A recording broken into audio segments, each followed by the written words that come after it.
जम्मू कश्मीर से हज 2026 की पहली उड़ानें 18 अप्रैल से श्रीनगर एम्बार्केशन पॉइंट से रवाना होंगी, जिसके साथ इस साल के हज के सफर की शुरुआत हो जाएगी।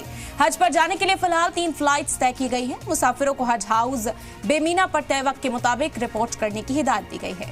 इंतजामिया हज पर जा रहे लोगों से अपील कर रहा है कि वो तय वक्त स्लॉट पर सख्ती से अमल करें, सभी जरूरी दस्तावेज साथ रखें और पासपोर्ट, वीजा और वैक्सीनेशन सर्टिफिकेट भी साथ लाएं।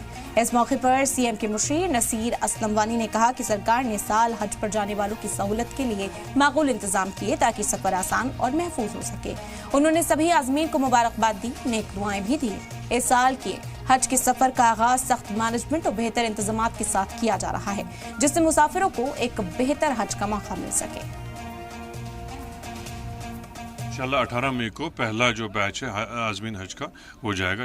मुझे पूरी उम्मीद है उस दिन हम वहाँ खड़े रहेंगे, तो उनसे दुआ की दरख्वास्त भी करेंगे। वो अपने लिए, हम सब के लिए, जम्मू कश्मीर के लिए, सबके लिए दुआ करेंगे और अल्लाह करे उनका हज कबूल हो।